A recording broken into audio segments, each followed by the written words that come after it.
Hi hello friends, నేను మీ BSK. అందరు ఎలా ఉన్నారండి?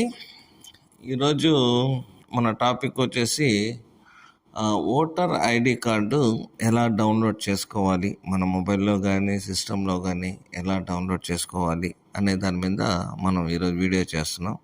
ఎందుకంటే ఇప్పుడు ఎలక్షన్ మూమెంట్ చాలా చాలా వరకు చాలా మందికి ఓటర్ ఐడి లేక ఎలా డౌన్లోడ్ చేసుకోవాలో తెలియక ఇబ్బంది పడుతున్నారు. అట్లాంటి వాళ్ళకి ఈ వీడియోనండి. మీ ఫ్రెండ్స్కి ఎవరికన్నా కానీ ఓటర్ కార్డు ఎలా డౌన్లోడ్ చేసుకోవాలో ప్రాసెస్ కావాలంటే మీరు ఈ వీడియోని ఖచ్చితంగా వాళ్ళకి షేర్ చేయండి. ఇప్పుడు మనం టాపిక్లోకి వెళ్ళిపోతే ఈ ఓటర్ ఐడిని డౌన్లోడ్ చేసుకోవడం అనేది చాలా సింపుల్ ప్రాసెస్. మనము ఈ మన క్రోమ్లో ఓటర్ సర్వీస్ పోర్టల్లోకి మనం ఫస్ట్ లాగిన్ వెళ్ళాలి. వెళ్ళిన తర్వాత అందులో ఈపిక్ డౌన్లోడ్ అని చెప్పి సర్వీసెస్లో ఒక ఆప్షన్ కనిపిస్తుంది. దాని మీద క్లిక్ చేయగానే మనకి లాగిన్ ప్రొసీజర్లోకి వెళ్తుంది. ఎవరైనా కానీ దాన్ని ఆల్రెడీ రిజిస్టర్ అయిన వాళ్ళు ఉంటే డైరెక్ట్ లాగిన్ అవ్వచ్చు. రిజిస్టర్ కాని వాళ్ళు ఖచ్చితంగా రిజిస్టర్ అవ్వాలండి. మనకి ఆధార్ కార్డ్తో లింక్ అయిన మొబైల్తోనో ఇంకోటి మొబైల్ నెంబర్తోనో కాబోలేదు, మన ఇష్టం. అది మన మెయిల్ ఐడితో కానీ మొబైల్ నెంబర్తో ఏ మొబైల్ నెంబర్తోనో మనం రిజిస్టర్ అవ్వచ్చు. రిజిస్టర్ అయిన తర్వాత మళ్ళా రిజిస్టర్ అయిన తర్వాత మనం లాగిన్లోకి చేయాలి. లాగిన్ చేసిన తర్వాత నేరుగా సేమ్ ఇందాక ఏదైతే పేజ్ ఉందో అదే పేజ్లోకి మళ్ళీ మనం ఎంటర్ అవుతాము. ఎంటర్ అయిన తర్వాత సేమ్ ఈపిక్ డౌన్లోడ్ ఆప్షన్నే మనం క్లిక్ చేయాలి.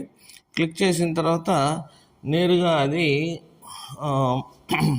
మన ఈపిక్ నెంబర్ని అడుగుతుంది.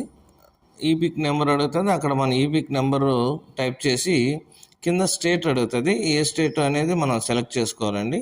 ఇన్ కేస్ కొత్తగా రిజిస్టర్ అయిన వాళ్ళు, ఓటర్ రిజిస్ట్రేషన్ చేసుకున్న వాళ్ళైతే వాళ్ళకి form reference number ఇచ్చుంటారు.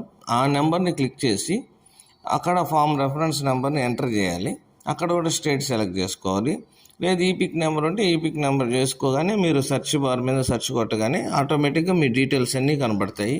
EPIC number, మీ నేము, రిలేటివ్ నేము, స్టేటు, మీరు ఏ డిస్ట్రిక్ట్ వాళ్ళు, మీ మొబైల్ నెంబరు, మెయిల్ ఐడి మొత్తం కనబడుతూ కింద ఏదైతే మీ ఓటర్ ఐడికి రిజిస్టర్ అయింటుందో మొబైల్ నెంబరు, ఆ మొబైల్ నెంబర్కి ఓటీపీ వెళ్ళేదానికి ఆప్షన్ కనిపిస్తుంది.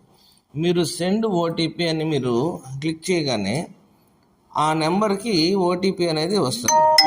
ఎప్పుడైతే ఆ ఓటీపీ వస్తుందో మీరు ఆ ఓటీపీని అక్కడ ఎంటర్ చేయగానే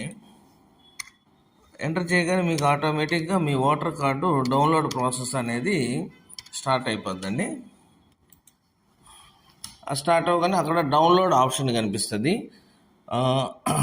OTP verification done successfully, download EPIC. మీరు ఈపిక్ని డౌన్లోడ్ కొట్టగానే డౌన్లోడ్ అయిపోతుంది. ఓకే ఫ్రెండ్స్, ఈ వీడియో మీకు నచ్చినట్లయితే లైక్ చేయండి, సబ్స్క్రిప్షన్ చేయండి, షేర్ కూడా చేయండి. ఈ ఇన్ఫర్మేషన్ కావాల్సిన వాళ్ళకి ఈ వీడియోని ఖచ్చితంగా షేర్ చేయండి. అలాగే ఎండలు ఎక్కువగా ఉన్నాయండి, కాస్త జాగ్రత్తగా ఉండండి. Thank you friends, bye.